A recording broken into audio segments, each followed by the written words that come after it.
what we have today, ladies and gentlemen, 27/28, because it's actually 28. Slightly biased NBA takes. One for every single team in the league. Oh my God, that word art is the best thing I've ever seen. Yeah, I know. Right? I spent 4 years in college doing this, so I know what I'm doing. Okay? Let's go ahead and get directly into it. And I am starting with the Dallas Mavericks. And yeah, I had this same exact take last year. And guess what? I got the same take this year. Luka Doncic, you know him, you love him, is actually underrated. What? That's insane. How could you possibly say that? He's a betting favorite for MVP again, third year in a row. Third All-NBA first team in a row. I said what I said. Luka, after doing some research, is, in my opinion, the best offensive player in the entire NBA. Okay, I very much believe that. I don't think there is outside of free throws, which he does need to work on. I do not think there is a weakness in Luka's game offensively whatsoever. I think the only real weakness you could say is that sometimes he can get a little bit worn out as the game goes on.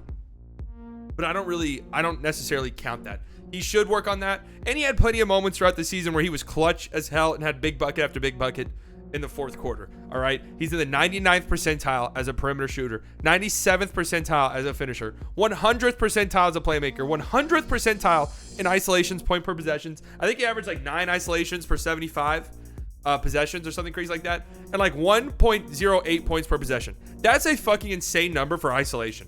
All right. That is an insane number for what is typically probably the least efficient play, the ISO. So him to be there is incredible. 87th percentile in post-ups. We know he'll post you up. Even if you're a center, we have seen that. 93rd percentile as a pick-and-roll ball handler. Honestly, a little bit shocked that one's not higher. But there's not a weakness in his game, right? His shooting numbers, for the difficulty of shots that he gives you, he's around league average percentage-wise, which is absolutely insane considering the type of shot, the shot diet Luka has from deep. His finishing is great. His ability to get to the rim is fantastic.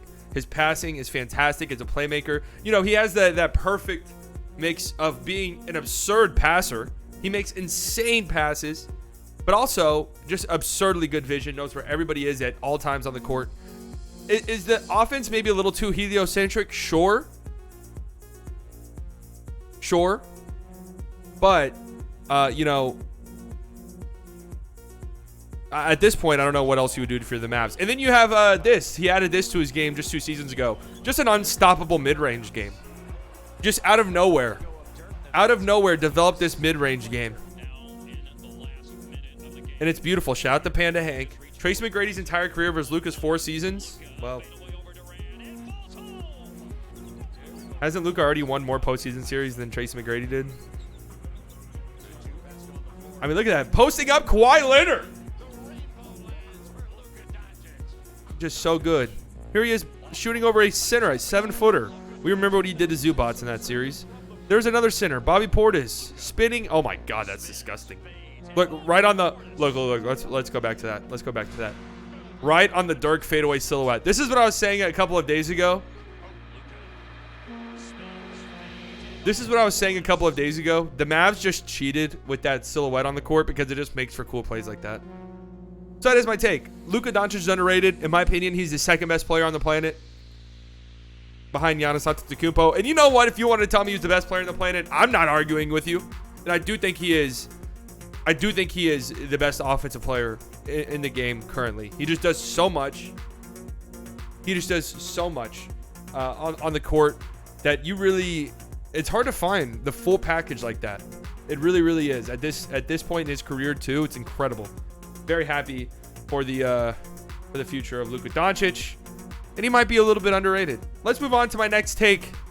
This take is about the Atlanta Hawks. Trae Young is a top 3 offensive player. That's right. I know this offseason, this happens every single year. Every single year, a star or all-star level player has a down year, a down playoff series, and then they become the target of NBA Twitter. They become the target of NBA discourse. They get compared to by other lesser players and say, oh, this player is better than Trae. This player is better than Trae. You see it all the time now. Trae Young is, in my opinion, a top 3 offensive player. anybody who leads the league in total points and assists, and I know a lot of that has to do with like injuries to other guys, some guys missing time and stuff like that. But still, Trae Young led the league in both total points and assists. Okay? And on top of that, yeah, look at this. 48% on catch and shoot threes this year. You put that alongside DeJounte Murray. That is interesting. Put that alongside another a really solid playmaker in DeJounte Murray. That is a very intriguing duo right there. I love me some Trae Young. I think that he's a very good offensive player. Obviously, defensively, yes, he is terrible. But maybe having DeJounte Murray will hide some of that. I really like that duo. Trae Young, what he can bring as a shot creator for himself and for others. I do think Trae Young is probably the best playmaker in the league. I think I'd give best passer to either Luka or Jokic just because they make insane passes. And Trae does make insane passes too. But every time I watch a Hawks game, it really feels like Trae is always putting teammates in the perfect position they need to be in to help, to, you know, whether that's a lob, whether that's exploiting mismatches, whether that's helping teammates get to mismatches or get to their spots on the court. It feels like Trae does a fantastic job at that. I think he's a top 3 offensive player. I like Trae. Trae winning an MVP in his career would not shock me in the slightest. So shout out to Trae Young. Next up, Boston Celtics. Malcolm Brogdon. This is a good Photoshop. The Malcolm Brogdon trade was the best move of the offseason. I really do think the Celtics going out and getting Malcolm Brogdon for pretty much scraps is probably the best move any team has made so far, right? They didn't give up much of anything. Actually, what did they end up giving up? It was a bunch of nothing players. Nick Stauskas, Daniel Tice, who they'll probably end up getting back. We know how that works. Aaron Nesmith they did give up on, but I don't really see much in him. And then what pick? Hold on, let me go to my other trusty dusty Google Doc. You guys know I love Google Docs. Daniel Tice, Aaron Nesmith, Nick Stauskas, Malik Fitz, and a 2023 first round pick, which will probably not be very high if the Celtics are as good as we all think that they will be at this point in time. Right? You get Malcolm Brogdon, who is, when healthy, most definitely an all-star level player. Malcolm Brogdon, good guard defender, good playmaker, can create his own shot, good scorer. He's going to come off the bench. And on top of that, just judging by his press conferences, he seems very open and willing to come off the bench. So that's a great get for the Celtics. Again, just getting another all-star level player for pretty much nothing. It's pretty phenomenal. Luka, Steph, Jokic are arguably Giannis are better offensively than Trae. See, Trae just has the full package for me, scoring and playmaking. So yeah, Malcolm Brogdon to me, from the Celtics point of view, is probably the best move of the offseason. If you also include, risk management and stuff like that, risk assessment, there's just not that much risk involved here.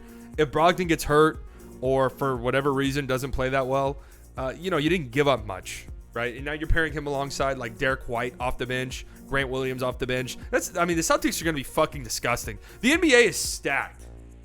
There are so many amazing teams in the NBA. And the Celtics were just, 2 wins away from winning the finals, even though that series against the Warriors didn't seem that competitive. And now they got better. They 100% got better. All right, moving on. What's the next one? Oh, God. The Charlotte Hornets had the offseason from hell. We all know this. They had probably the worst offseason in the entire NBA. A lot of it not really their fault. And they should use this as an excuse to tank for one season. They need a mini tank. I think, assuming Miles Bridges, who is probably not going to play next year at all, I don't know on what team, but it would probably be in the Hornets. The Hornets are probably not going to be very good. I mean, they've been around 500 the past 2 or 3 years. Play-in team, get embarrassed in the play-in. That's what they've been the past couple of years. You lose Miles Bridges for pretty much nothing. Not for pretty much nothing, for nothing. Your second best player, you're going to be fucked. Like, they're not going to be very good, I don't think, next season. And even if LaMelo Ball takes another step forward, I think this is a nice opportunity for them to tank a year. What's the direction of this team if they end up with another near 500 season and play an exit? Yeah, exactly. If LaMelo Ball twisted his ankle in a game in November, he's shut down for the whole season. Okay, now we have a chance to go for a first overall pick, Wembanyama or some shit. Pair that alongside LaMelo Ball. I don't know. I'm just spitballing here, but I hate when teams get in places like this where it's like, okay, you have a very young player like LaMelo Ball, who is very good, an all-star last year. He's too good, I think, for you to be a bottom 3, bottom 4 team. But their team as a whole is not good enough for you to for you to be like a contender or anything. You know what I mean? I think that they should consider it. I don't know what it would look like, but you didn't get the coach you wanted. You have Steve Clifford again, right? You drafted Mark Williams as a center. That's kind of nice. He's going to do some things for you, but I don't know. I just don't see it right now. I don't see it right now. 3 out of 4. No, I'm 4 out of 4 with my takes. I'm 4 out of 4 with my takes. What's the next one? The Bulls. Are they fucked? Maybe. The Bulls aren't going anywhere without a healthy Lonzo. I do agree with this. I do agree with my own take. I do agree with this. Listen. The Bulls are in a weird spot. Zach LaVine coming back was a huge win for them, 1,000%. A huge win for them. They were 24-23 without Lonzo. 110.5 defensive rating with him, 117 without him. When he's off the floor, they were noticeably worse defensively, right? Obviously, a lot of that also had to do with Caruso missing time, a lot of time this season too with that wrist injury.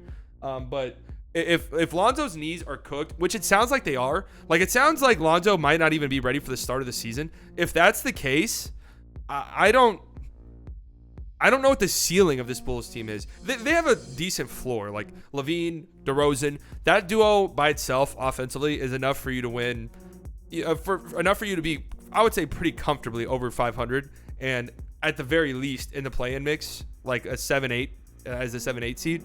But without Lonzo and without that, defensive point of attack defender, and also what he does offensively, creating offense and stuff like that, I don't know. I don't know the direction. And the reason why I'm like super scared is the Goran Dragic thing. They promised Goran Dragic $20 to $25 million or 20 to 25 minutes a night.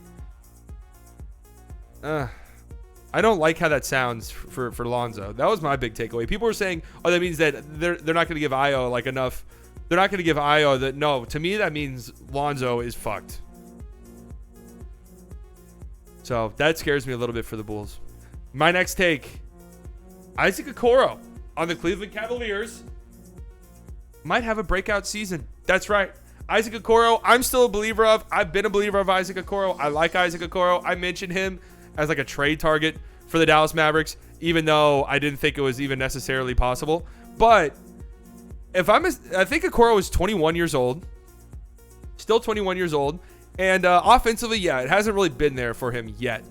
Defensively, he's a really good point of attack defender. I like Isaac Okoro defensively. I mean, he does a ton of different things for them on a team that has a ton of different versatile defenders.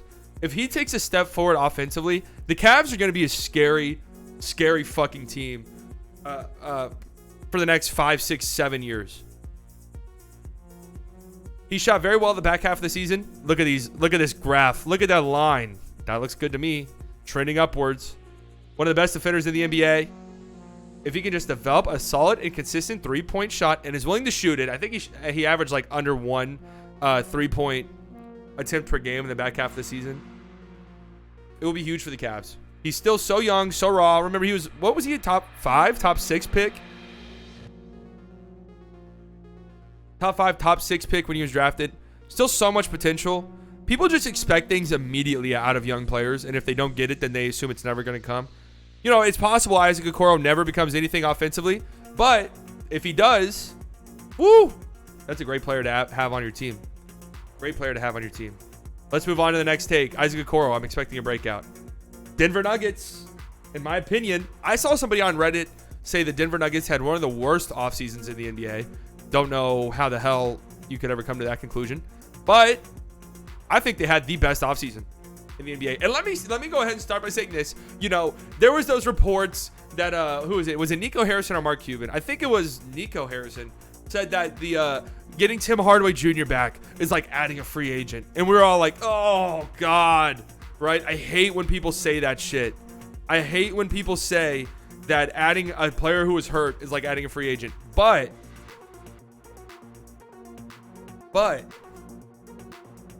in the Nuggets case, DeJounte Murray and Michael Porter Jr., it is kind of like adding new free agents to your team. Because they basically missed Jamal Murray did miss the entire year last year. Michael Porter Jr. missed the vast majority of it. These two guys are both, if things pan out, all-star caliber players to go on a team that finishes the 6th seed in a tough West. You add Bruce Brown, who you guys fucking know I love. I love Bruce Brown. That was a great get for them. Come off the bench. Very good, versatile defender. Jamal Murray, not DeJounte. Did I say DeJounte? I meant Jamal Murray, obviously. One of the most prolific cutters in the NBA. Jokic is going to be carving up those defenses. Oh, Logan, you don't agree with this one? Why not? The KCP trade. I love the KCP trade so much for them. Such a good get for them. He's going to fit that team like a glove. 42% on catch and shoot threes last year. Still, let's not forget, we're only like technically 2 calendar years removed from KCP being the third best player on a championship winning team. That's how good KCP was with the Lakers in the bubble and in the playoffs that year. And he was good last year. I mean, you guys remember against the Mavericks when he was on the Wizards last year. He just destroyed us. He looked like Kobe Bryant out there. It was insane. Extending Jokic, that was a big thing too. And we kind of knew it was coming, but it was a nice move. Just nice to see it. Sigh of relief, right? That's not a hot take. These aren't necessarily hot takes. They're just random takes. Oh yeah, and losing Monte Morris in the KCP trade does kind of suck. He's one of the best backup point guards, but it's obvious that they love Bones Highland. So it's obvious that they love Bones Highland, which is a nice vote of confidence for the young player. Rondo was third best? No. Nuggets lost offseason if they really signed DeAndre Jordan? Okay, well, that's fair. He's 5 out of 7 because the Trey take was horrendous and a core take was mid. Man, Trey's going to make you guys eat your words. He really is. Next up. Yeah, Monte Morris was a nice get by the Wizards for sure. Oh! Jake Gilgeous-Alexander. Here we go. This one is actually a hot take. You guys ready for this one? The Thunder, Pistons, and Magic could compete for a play-in spot right now. And not only that, I'm going to take it one step further. One of those 3 teams will be in the play-in. There you go. That's a hot take. Pistons, Thunder, Magic. One of those 3 teams are going to be a play-in team next year. I do believe that. Not all 3, but one of them. The Thunder, they're at a weird spot now because Shai Gilgeous-Alexander, you guys know I love him. You guys know I love Shai Gilgeous-Alexander. He is an all-star this year if he plays. He's an all-star this year if he plays the full season and is healthy. Giddey has looked good in Summer League. Is he going to continue to improve? Chet looks really fucking good. Lou Dort, he needs to be healthy, obviously. Jalen Williams has looked pretty decent for the Thunder so far. So they could compete for it. Things have to go 100% right for them, and they have to try. But they're beyond the point of just not trying anymore, in my opinion. Like they can't just sit here and continuously tank and turn it off halfway through the season like they have done in the past. I think that they're going to be at a point where they might be competing right now. Even if they don't really want to, they just might be. The Pistons, look, I believe in Cade Cunningham.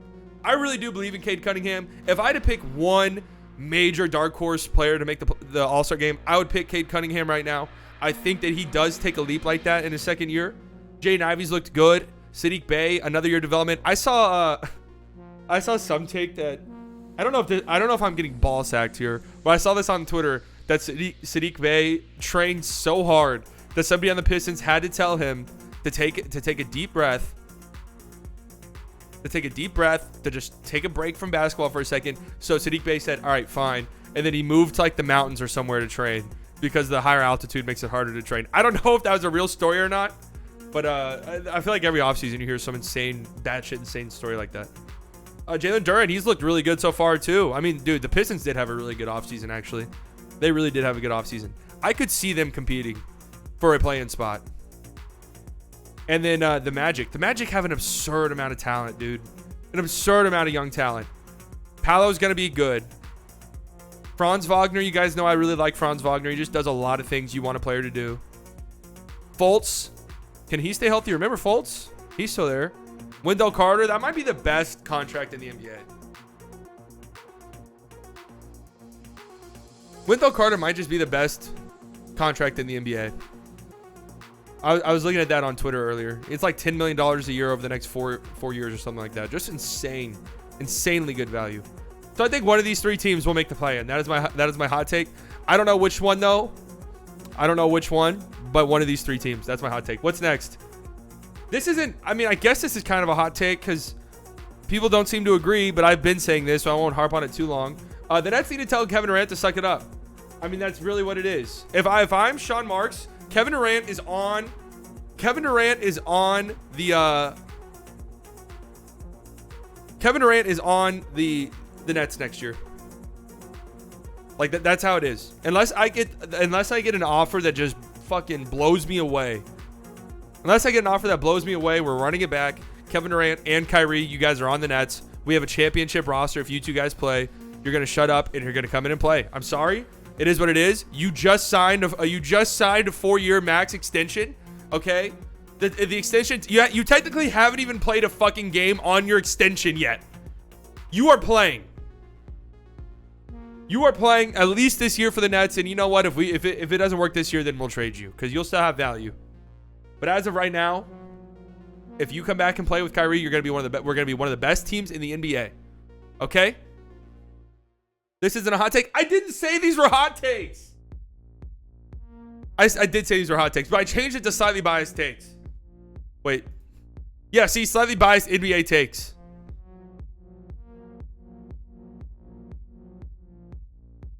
Slightly, who's your celebrity crush, male and female?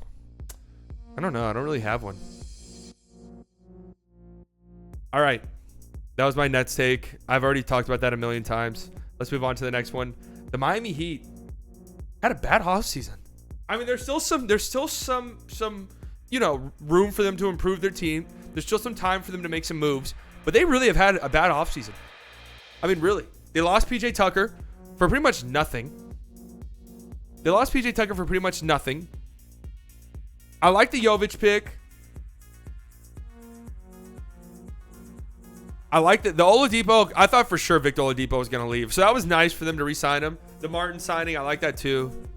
Both the Martin brothers got a bag this year. But who's starting at the 4? I mean, yeah, losing PJ Tucker and not really having a replacement for him at this point in time.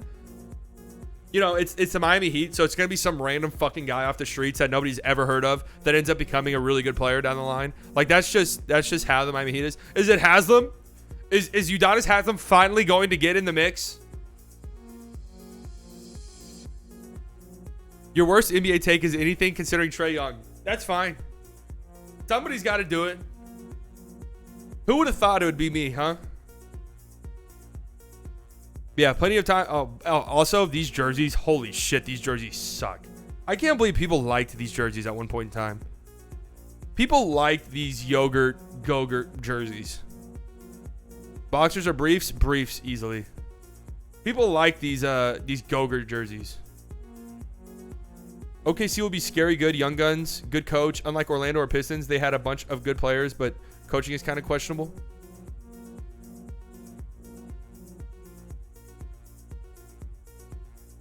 Yeah, I think the Miami Heat, if they want to be real contenders, they probably need to make a move because teams around them have gotten better.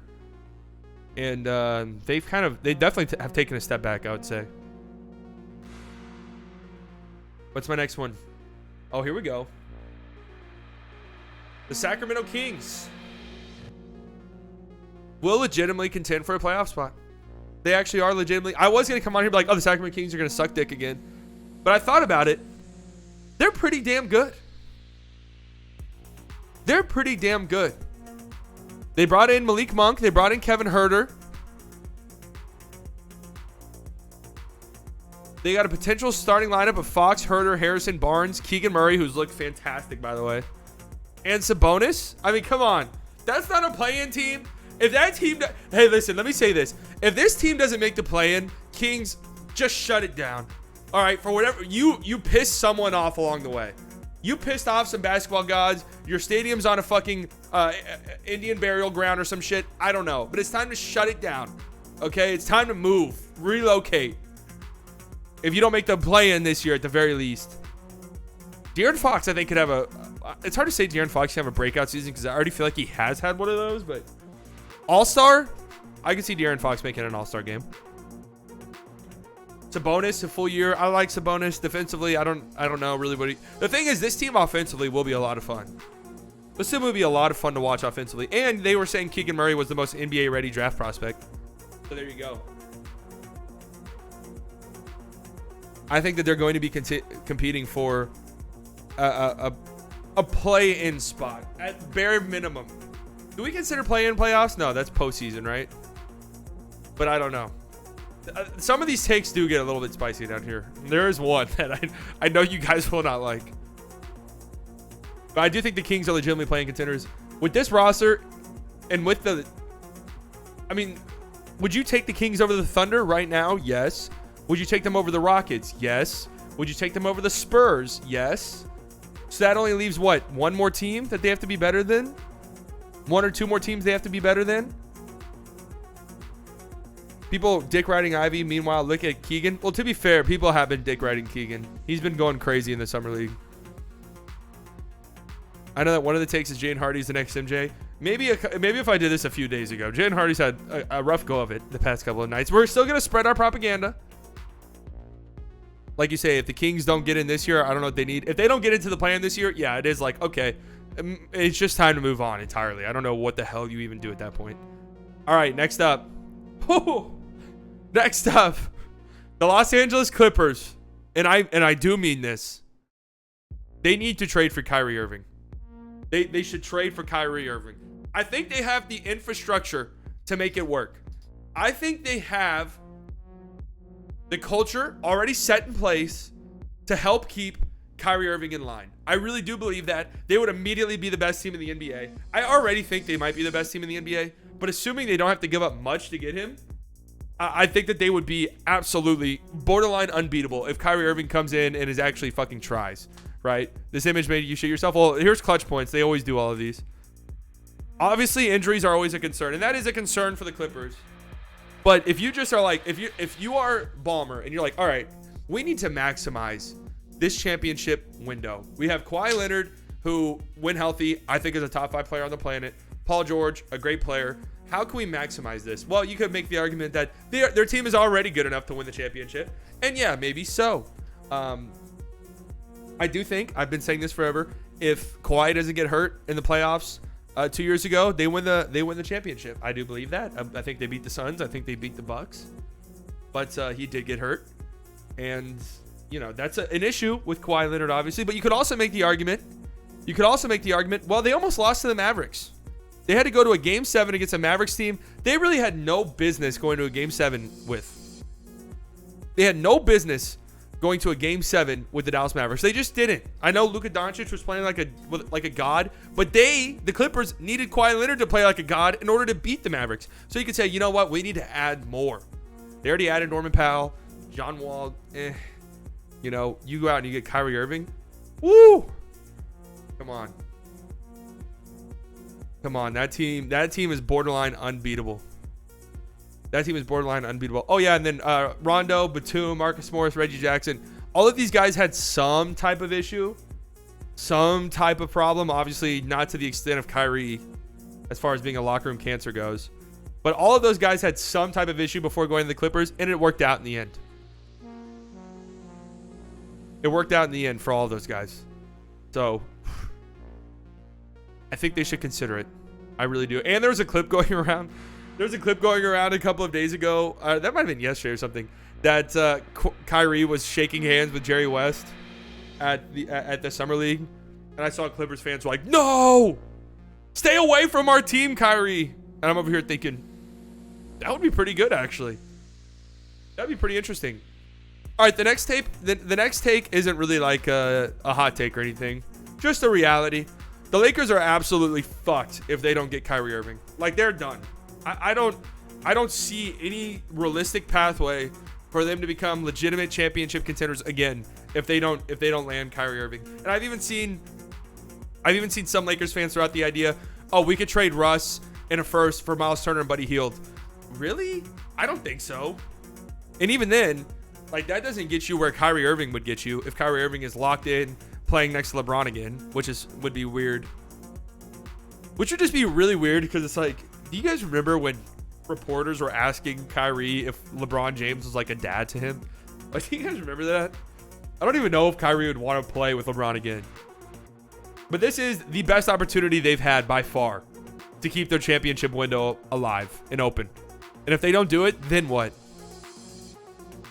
Then what? Like LeBron, there's no way. If the Lakers don't get Kyrie and Russ is still there and they suck dick this year again or underachieve dramatically again this year, it's like, what does LeBron do? If I'm LeBron at that point, I want out. I'll give the Lakers one more year, but I'm about to be 38 years old or whatever. I'm about to be 38 years old. There's no way I wait much longer. No way I wait around much longer to watch this team do whatever the hell it was they did last year. And you know what? I kind of like some of the moves the Lakers have made this offseason. I do. I mean, I know a lot of those guys don't really move the needle like Damian Jones and Thomas Bryant, but they're pretty nice depth pieces, especially if you're to go out and get like a Kyrie Irving. What does LeBron do after his contract runs out? Dallas? Yeah, if I had to guess, I would say Dallas easily. Next up. This isn't much of a hot take either. Memphis Grizzlies. Oh, yeah, Lonnie Walker, too. Memphis Grizzlies, they're taking a step back this year. If I just had to pick one team, and most people would pick the Mavericks, I don't see it.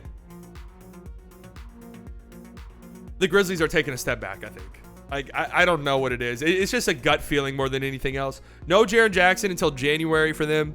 And you just look at how good some of their players played next year. And maybe they continue that. I don't know.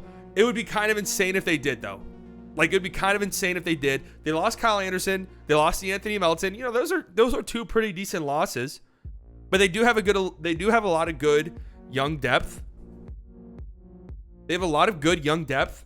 But progression isn't always linear. You got to remember that. And I don't know. It just felt like a dream season at times last year.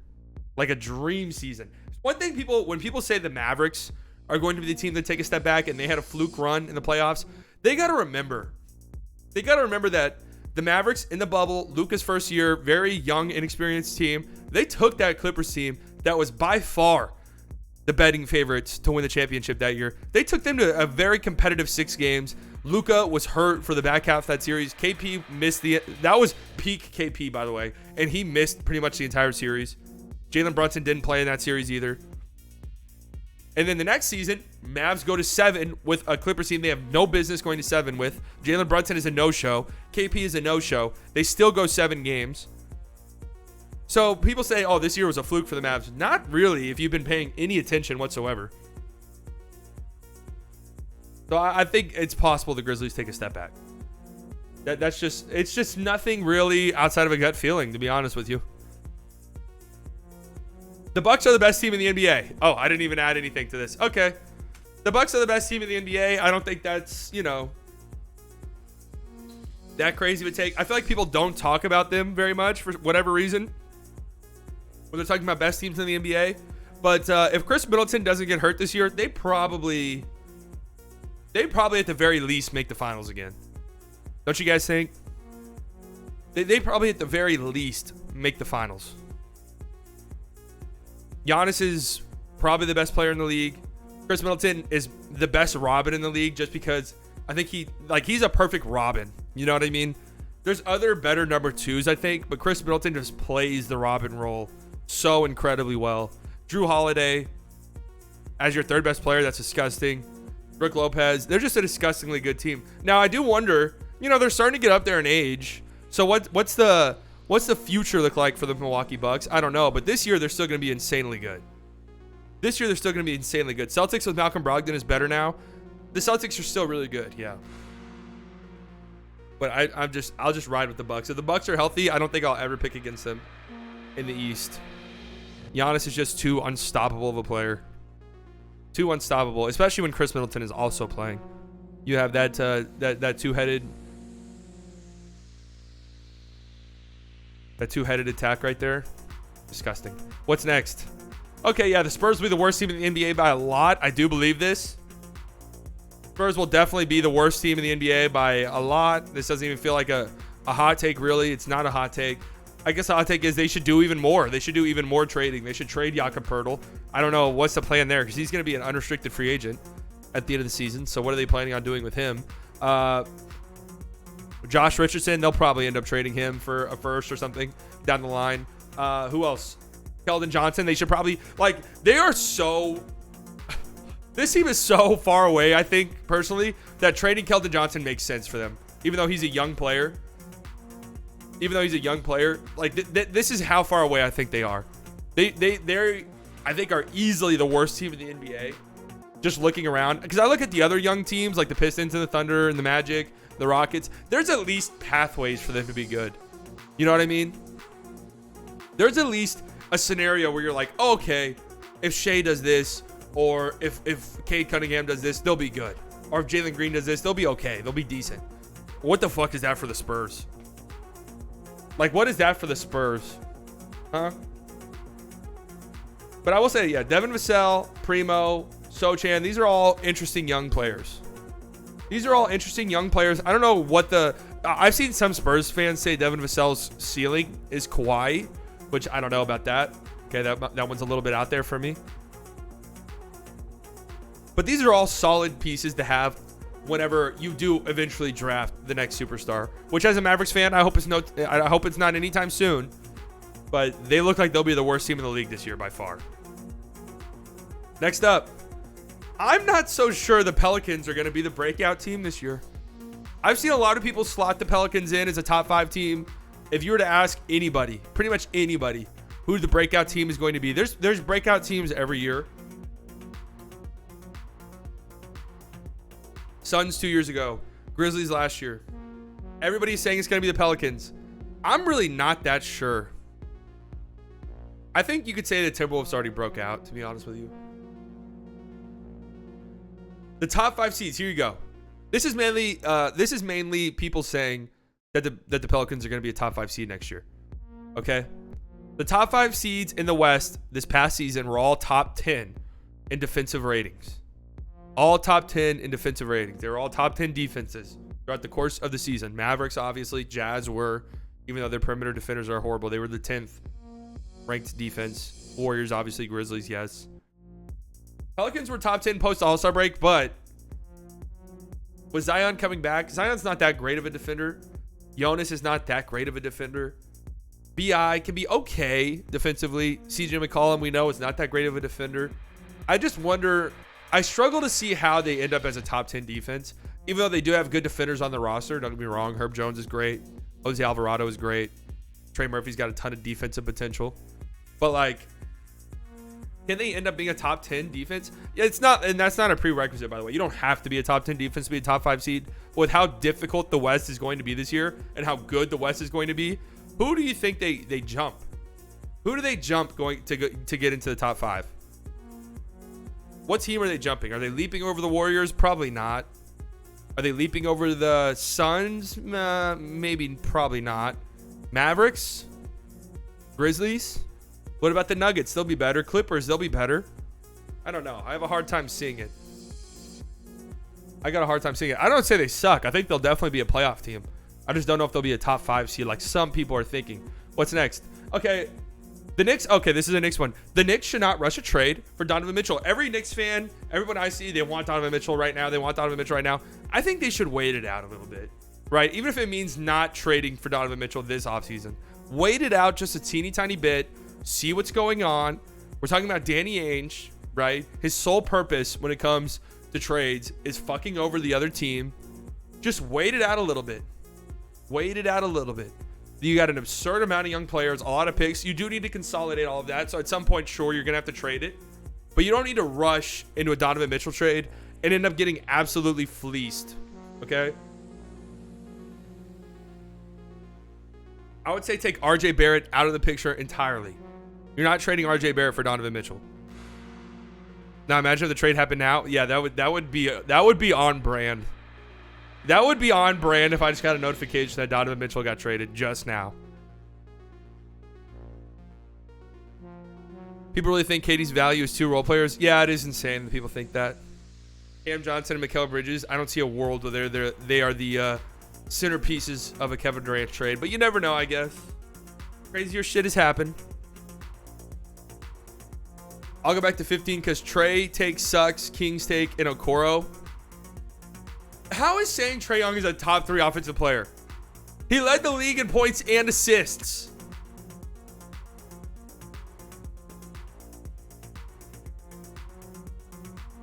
But the Knicks are in an interesting spot where, let's be honest, does getting Donovan Mitchell make you a championship contender immediately? No. It just doesn't. Okay? So start the season, see how things are playing out, see how your young players are doing. Quentin Grimes has looked great. See how Jalen Brunson looks running the point. The next All-Star game is in Salt Lake City. It's going to be weird. I kind of like that. We're about to get to the Jazz, actually. I'll save it. Okay, here we go. This one is topical. Pacers rebuild is in a great place regardless of Ayton. I think the Pacers going after Ayton is a great choice on their end. Obviously, I did this before it came out that the Pacers were signing him or offering him a max offer sheet. I think even if the Pacers are actually in a can't lose situation right now, because even if the Suns match on the Ayton offer sheet and keep Ayton and the Pacers don't get him, they're still in a good place because they're going to be ass next year. You bring in Ayton, you'll probably win a few more games. Maybe you'll be contending for a play-in spot. I'm not entirely sure. Probably not. But you're at least still trending upwards, and you're probably not going to be in that lower bottom tier of teams. If you don't get Ayton and you do trade Miles Turner, you're going to be absolute trash. Like, you're going to be really, really bad. And that's good. That's okay. I love Tyrese Halliburton. I think he's a great player, a great point guard. Can he be the best player on a championship team? No, probably not. Can Ayton? No, probably not. Those two would be a disgusting duo, though. Those two would be an absolutely disgusting duo. Ayton and Tyrese Halliburton. Potential starting 5 of Halliburton, Duarte, Mathurin, Smith, or O'Shea Brissett, and Ayton. That's pretty damn good.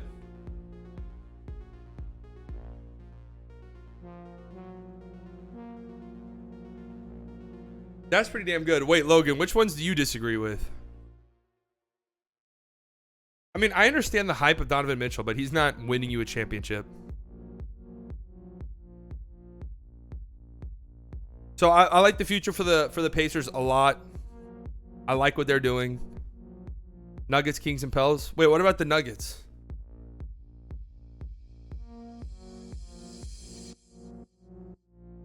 What's next? Okay, yeah, I do have a hot take about the Blazers. And this might come off as weird because I said I don't see the Pelicans being a top 5 seed. I can see a world where the Blazers are a top 5 team. I can see a world where the Trailblazers are a top 5 seed in the Western Conference. I really can. Remember, people do this every year. Obviously, this past year was different because Dame was hurt. But people do this every year where the one team people leave out of the playoffs in the West is the Blazers. It just always happens. I've done it before. But somehow, some way, Damian Lillard seems to always lead the Blazers to an incredibly good spot in the playoffs. Almost always. You put a healthy Damian Lillard next to Anthony Simmons. Woo!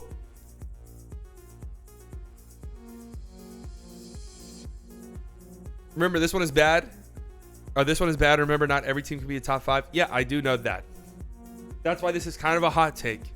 The Blazers really might sneak their way in. This is some of the best defense the Blazers have surrounded Damian Lillard with. Maybe ever, honestly. Maybe ever. Jeremy Grant.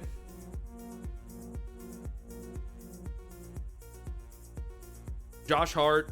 Gary Payton. Nasir Little. I mean, those are some really nice defensive pieces. These are some nice defensive pieces. All right, you know what? You want me to get bold with it? Fine. The Blazers will be the 5th seed. There, how about that? The Blazers will be the 5th seed. I swear y'all saying every team will magically be some top 5 seed or contending team. No, that's not true. I said I don't think the Pelicans will be a top 5 team. How do you think the Blazers are top 5 but not the Pels? I have seen Damian Lillard do it. Sometimes it's just that. I've seen Damian Lillard do it. You know, I've seen him carry teams when people didn't think they were going to be that good. And this Blazers team I just look at, I think they are pretty good.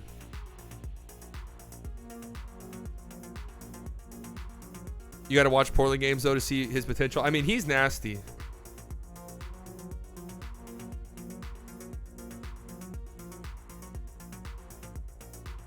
Did I say that? This is supposed to be Simons, not Simmons. Yes. Anthony Simons is disgusting. His offensive potential is through the roof. They just gave him $100 million. So, obviously,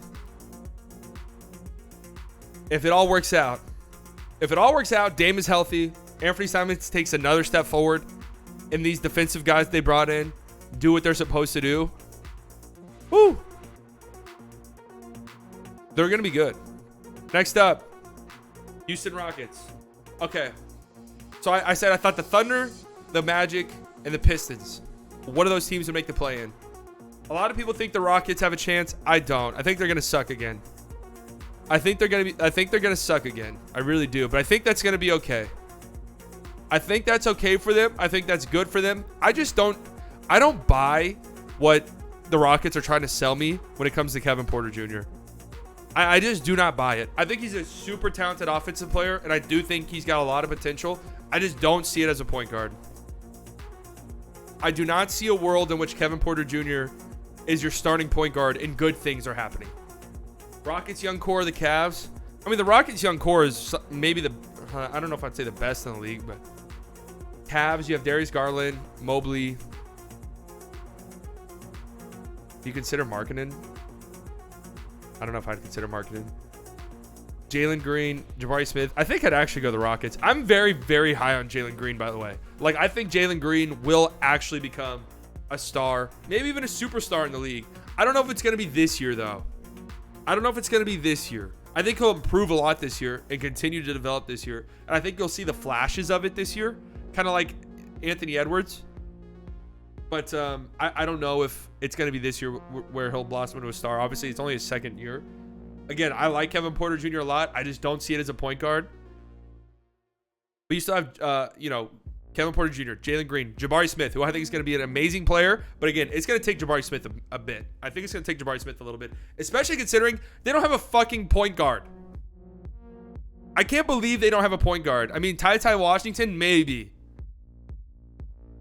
But Jabari Smith, I think it'll be a while before he's really creating his own offense. And right now, I don't know who's setting him up. Sengun, maybe. I like him a lot too, but I still think it's going to be a couple of years before the Rockets are really ready to go. But they're going to be a really attractive destination for somebody at some point. They'll have money to spend and a stupid amount of young talent and draft picks to trade for a superstar. It just kind of sucks that, like, you look at the Mavs rivals, are their division rivals. Pelicans look good, right? Grizzlies are good. Rockets, it looks like they're about to be good. Spurs are going to suck ass, but they are probably going to be drafting some really high-end talent soon. But anyways, yeah, I think the Rockets are going to be bad again. I don't expect them having a breakout season like I do some of the other young teams. Next up, Sixers. They're still one move away. That one move, firing Doc Rivers. Get him the fuck out of there. I cannot believe he's still the head coach of this team.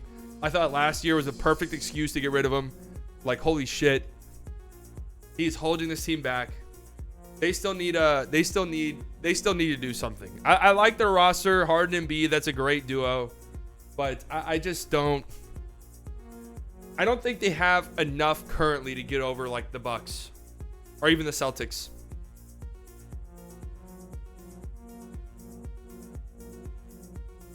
I think that they're just relying too much on Harden, who is hurt a lot now and getting older, and Embiid, who is hurt all the time.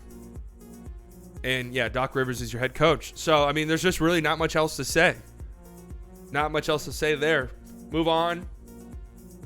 Phoenix Suns are doomed if they don't get Durant. I do believe this. I look at the future of the Suns. What is it?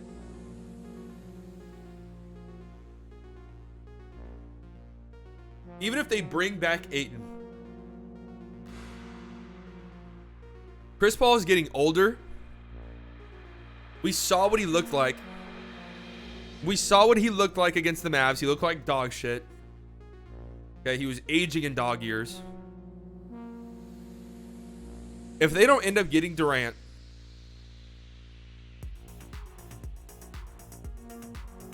what really is their ceiling?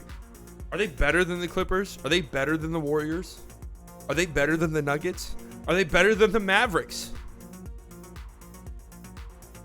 Let's say Chris Paul retires in a couple years. Then what? You got Booker and Ayton, Mikal Bridges. I mean, that's a good team, but is that a championship team?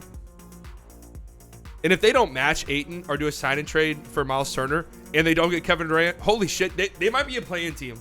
They actually might be a play-in team. You know what? You want my hot take? The Phoenix Suns are going to be a play-in team if they don't get Kevin Durant. That's my hot take. Stamp it in.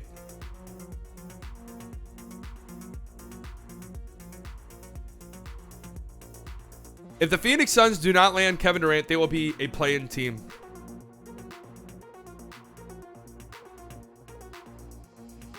I think the West has gotten too good.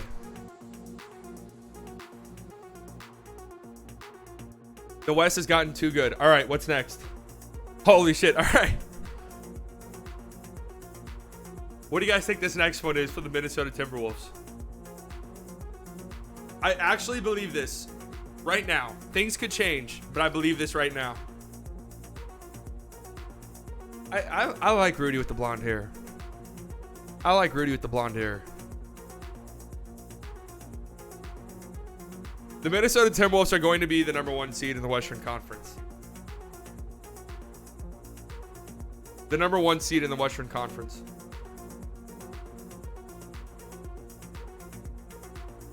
Only twice in Rudy's career as a starter has he missed the playoffs.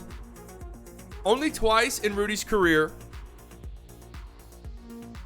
as a starter, when they made the playoffs, have they been anything less than a 5 seed, the Utah Jazz.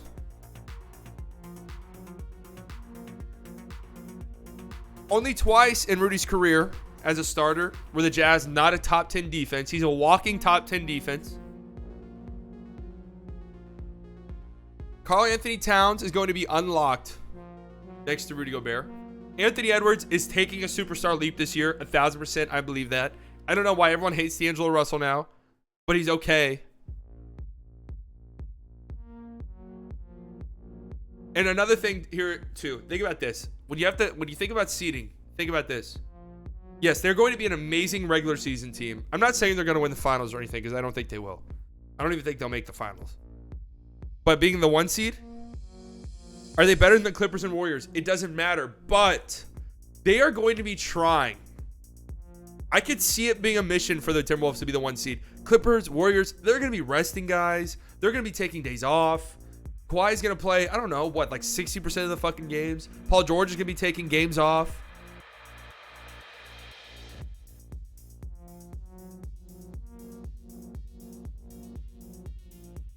I guarantee you, the Timberwolves go into the season wanting to be the #1 seed. That's going to be a goal for them. They are a top 5 seed, not 1st seed. Edwards still need to improve. I think he will improve. He's going to take a big leap. I'm a big Anthony Edwards believer. Mavs still clear the Wolves? I don't know anymore, dude. The Mavs and the Timberwolves were kind of close last year. I'm going to be honest. The Wolves will die to a wide-out offense in the first round, though. Yeah, I don't know how good they'll be in the playoffs, but I think they're going to be a pretty dominant regular season team. We've seen this happen before. Man.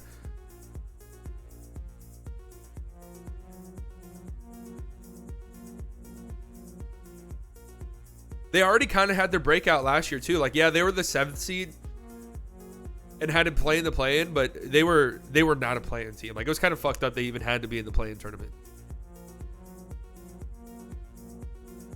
What if we get the T-Wolves in the playoffs this year? Be a good series.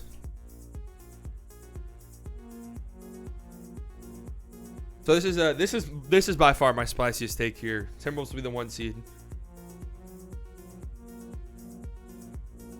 And I do believe it right now. This isn't just me pulling something out of my ass. Like, if I had to predict the conference right now, I would actually put the Timberwolves as a 1 seed.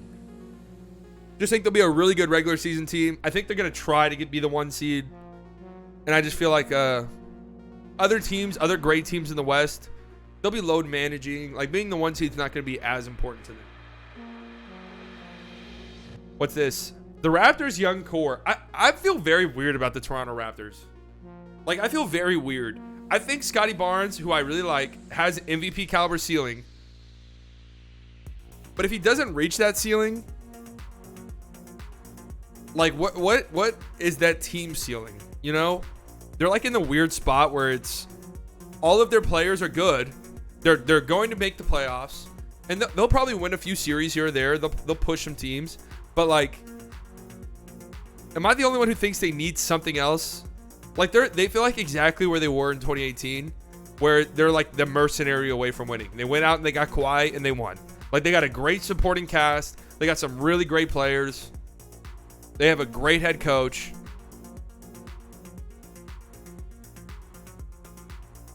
And if they were to land Kevin Durant somehow, oh yeah, they would.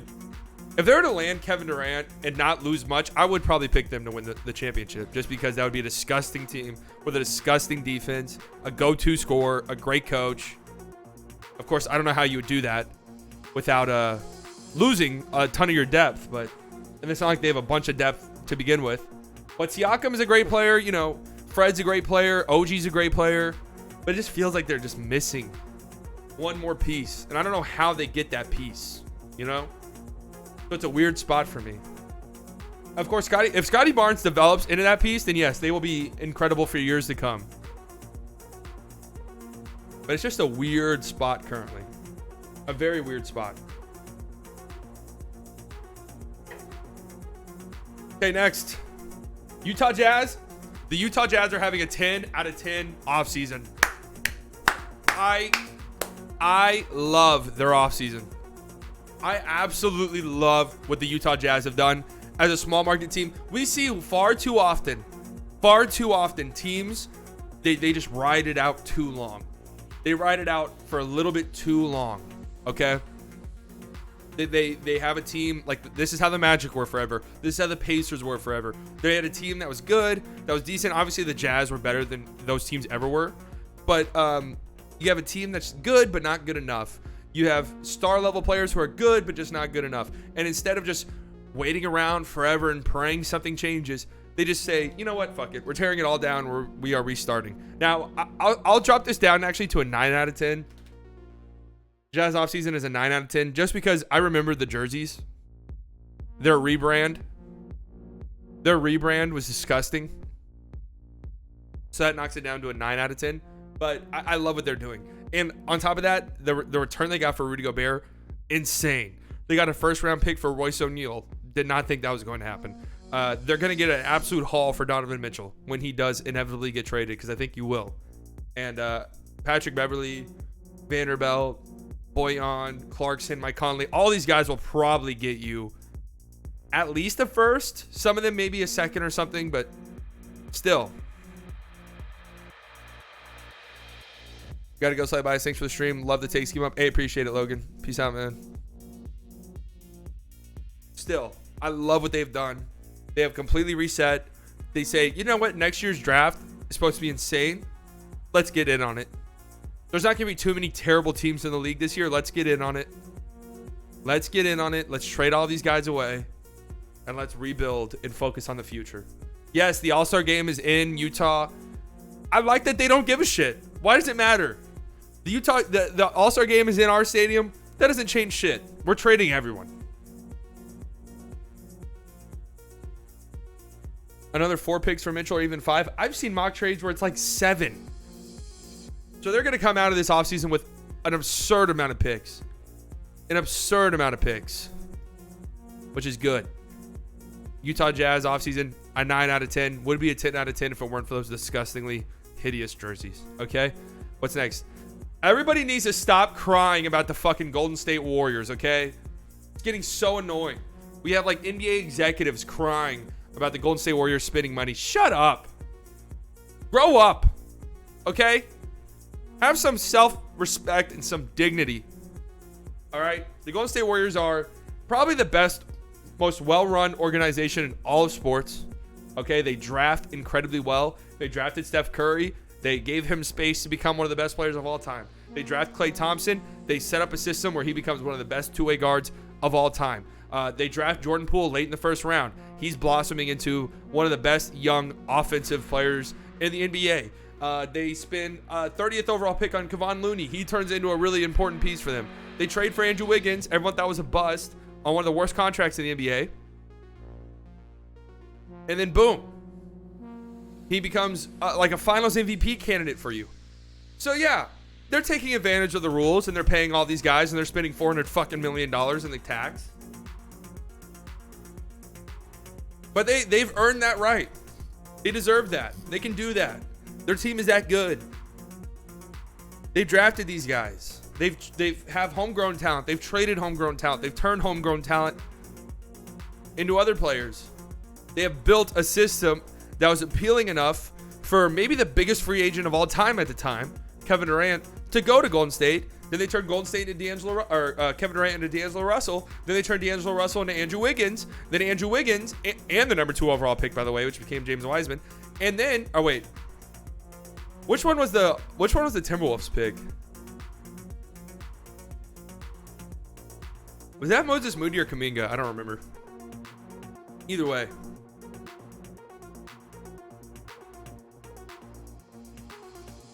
If their ownership wants to spend the money, they're allowed to. If other owners don't like it, change the rules. Yeah, exactly. Or spend the fucking money. If other owners don't like it, then spend the money. I'll take fuck that. I hate that terrible organization. LMAO, don't say all sports. There's probably some soccer team with 10 times the org of San Francisco. Barcelona is a better org than Golden State. Yeah, but there's different rules in the NBA. When I said major sports, I meant like the 4 major sports of the United States. I don't know much about soccer. There probably is some team out there. All right, my final take. This one I did last second. Like, I just needed one for the Washington Wizards. I could see a world where the Wizards are really good. Like, I could actually see a world where the Wizards are actually a really good team. Kristaps Porzingis, he has looked good there. We got to give him props. We have to give KP props. He has looked good there. The Bradley Beal contract, yeah, that was a disaster. Like, that's a terrible contract for them. I hate that for them. I love it for Bradley Beal. I mean, make your money, man. But I hate that contract a lot for the Wizards. But still, if he's healthy and playing and looks good, I mean, he's going to be good at least for this upcoming season. Kuzma looked really good. I don't know. I don't like this take, actually. I have no take about the Wizards. I have no take about the Wizards, to be 1,000% honest with you. Other than I hate the Bradley Beal contract. I like it for Bradley Beal. Yeah, they got Gafford, too. They might be okay. But they probably are in that mid tier. Like, literally being mid.